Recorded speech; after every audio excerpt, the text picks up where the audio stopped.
Good evening, welcome to Delhi focus. నేను కార్తిక్. అనూహ్య సంఘటనలు, అద్భుత విజయాలు, శాస్త్ర సాంకేతిక రంగాల్లో తిరుగులేని ఘనతలు, అంతులేని విషాదాలు, దేశాల మధ్య యుద్ధాలు, ప్రకృతి కన్నెర చేసిన ఉత్పత్తాలు, వెరసి ఎన్నో సంఘటనలు 2023లో చోటు చేసుకున్నాయి.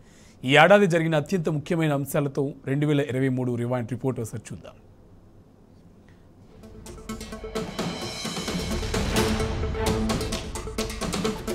2023 సంవత్సరం కొద్ది రోజుల్లో ముగియబోతోంది.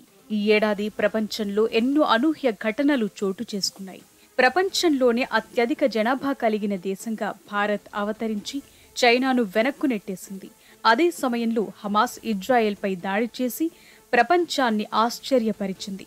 శాస్త్ర సాంకేతిక రంగాల్లో మనిషి ఎన్నో ఘనతలు సాధించాడు. 2023ను ఏఐ ఇయర్గా చెప్పుకోవచ్చు. ఈ ఏడాది చాట్ జీపీటీతో కృత్రిమ మేధ మనిషి జీవితాలను ఎంతో ప్రభావితం చేసింది. చంద్రయాన్-3 సక్సెస్తో ఖగోళంలో భారత్ నవశకం ప్రారంభమైంది. మరోవైపు ప్రకృతి విపత్తులు, దేశాల మధ్య యుద్ధాలు ఈ ఏడాది ప్రపంచ శాంతికి సవాల్ విసిరాయి. ప్రతి సంవత్సరంలాగే 2023 సైతం తీపి చేదుల జ్ఞాపకంగా మిగిలిపోనుంది.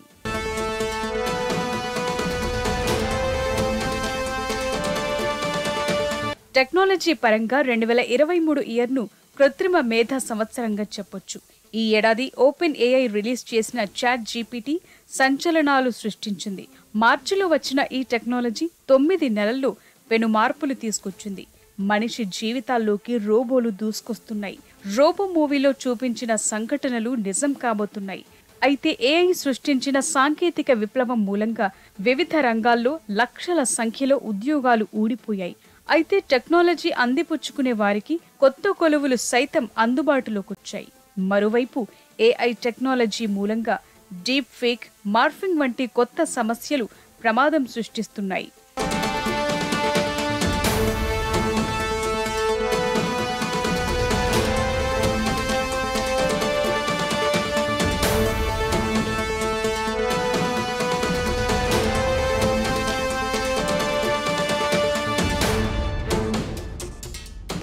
ఇక ఈ ఏడాది ప్రతిష్టాత్మకమైన G20 సమిట్ కు భారత్ ఆతిథ్యం ఇచ్చింది. సెప్టెంబర్ 9 నుంచి 10 మధ్య ఈ శిఖరాగ్ర సమావేశం జరిగింది. ఈ సదస్సుకు అమెరికా అధ్యక్షుడు జో బైడెన్, కెనడా ప్రధాని జస్టిన్ ట్రూడో, బ్రిటన్ ప్రధాని రిషి సునాక్ సహా 43 మంది వివిధ దేశాల అధినేతలు హాజరయ్యారు.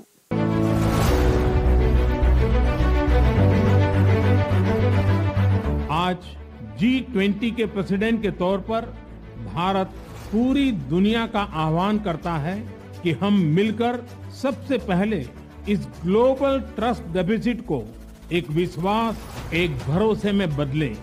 यह हम सभी के साथ मिलकर चलने का समय है और इसलिए सबका साथ, सबका विकास, सबका विश्वास, सबका प्रयास का मंत्र हम सभी के लिए एक पथ प्रदर्शक बन सकता है.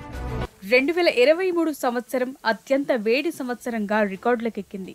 రోజు రోజుకు పెరుగుతున్న భూతాపానికి ఇది నిదర్శనంగా నిలిచింది. ఈ ఏడాది ప్రపంచ ఉష్ణోగ్రత రికార్డులను బద్దలు కొట్టింది. వాతావరణ మార్పులపై దుబాయ్ వేదికగా నవంబర్ 30 నుంచి డిసెంబర్ 12 వరకు COP28 సమిట్ జరిగింది. ఈ సదస్సులో పలువురు ప్రపంచ నేతలు పాల్గొన్నారు. కర్బన ఉద్గారాలను తగ్గించే దిశగా తీసుకోవాల్సిన చర్యలపై చర్చించారు.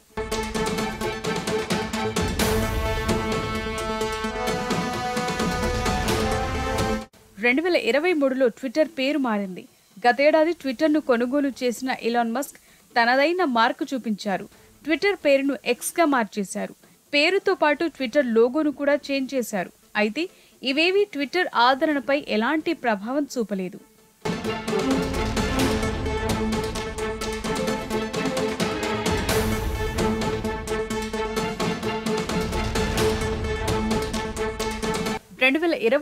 ఏడాది ఖగోళ పరిశోధనల్లో భారత్కు గోల్డెన్ ఇయర్ గా నిలిచింది. చంద్రయాన్-3 ప్రయోగం ద్వారా భారత అంతరిక్ష పరిశోధన సంస్థ ఇస్రో కొత్త శకానికి నాంది పలికింది. చంద్రుడిపై మనిషి సాగిస్తున్న అన్వేషణలను కొత్త మలుపు తిప్పింది. జూలై 14న ఇస్రో చంద్రయాన్-3 ప్రయోగాన్ని లాంచ్ చేయగా ఆగస్టు 23న విక్రమ్ ల్యాండర్ చంద్రుడిపై విజయవంతంగా ల్యాండ్ అయింది. దీంతో చంద్రుడి దక్షిణ ధ్రువంపై సాఫ్ట్ ల్యాండింగ్ చేసిన తొలి దేశంగా భారత్ చరిత్ర సృష్టించింది. 10, 9, 8, 7, 6, 5, 4, 3, 2, 1, 0.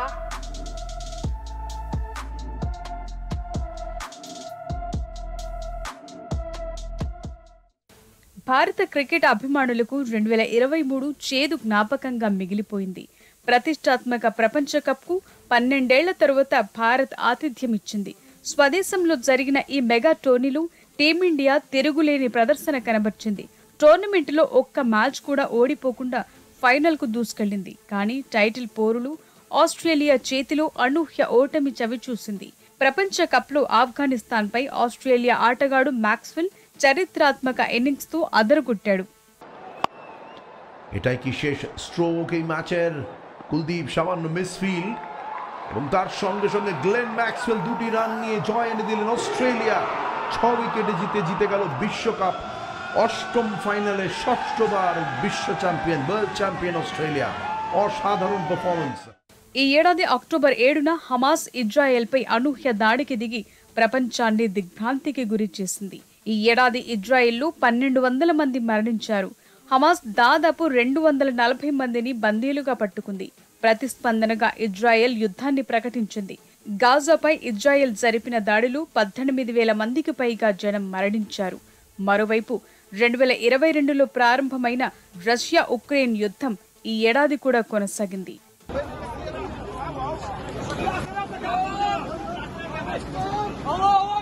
2023లో ప్రకృతి విపత్తులు మానవాళిని వణికించాయి. ఫిబ్రవరిలో టర్కీ, సిరియాలో భూకంపాలు సంభవించాయి. 7.8 తీవ్రతతో సంభవించిన మొదటి ప్రకంపన తరువాత అనేక బలమైన ప్రకంపనలు నమోదయ్యాయి. ఈ భారీ భూకంపం కారణంగా టర్కీలో 59,000 మంది, సిరియాలో 8,000 మంది మరణించారు.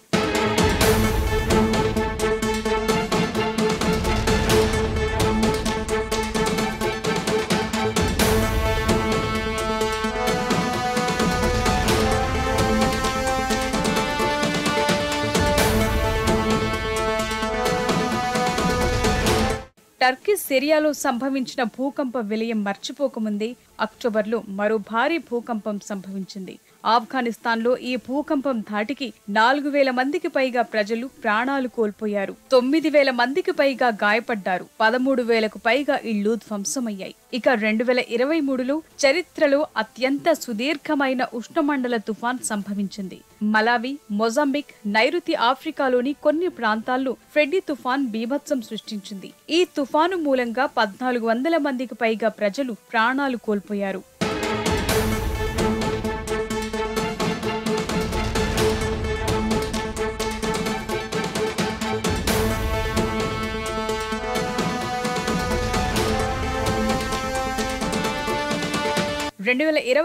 జూన్ 18న ఖలిస్తాన్ ఉగ్రవాది హర్దీప్ సింగ్ నిజ్జర్ హతమయ్యారు. కెనడాలోని బ్రిటిష్ కొలంబియాలోని సర్రేలు అతన్ని గుర్తు తెలియని వ్యక్తులు హత్య చేశారు. ఈ నేపథ్యంలో చోటు చేసుకున్న పలు పరిణామాలతో భారత్, కెనడా దేశాల మధ్య సంబంధాలు క్షీణించాయి.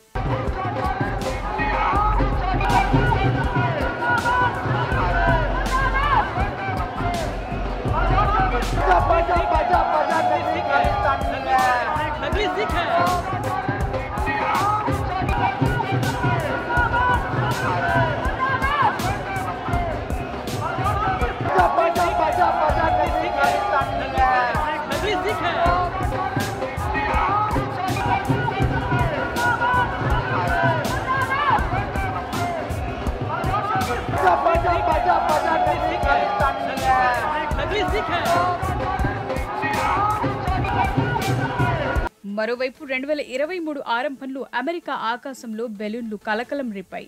జనవరి 23 నుంచి ఫిబ్రవరి 4 వరకు ఎగిరిన బెలూన్లపై అమెరికా అనుమానాలు వ్యక్తం చేసింది. బెలూన్ల సాయంతో చైనా గూఢచర్యం చేస్తోందని ఆరోపించింది. యుద్ధ విమానాల సాయంతో ఈ బెలూన్లను ధ్వంసం చేసింది. ఈ ఘటన చైనా, అమెరికా సంబంధాలపై తీవ్ర ప్రభావం చూపించింది.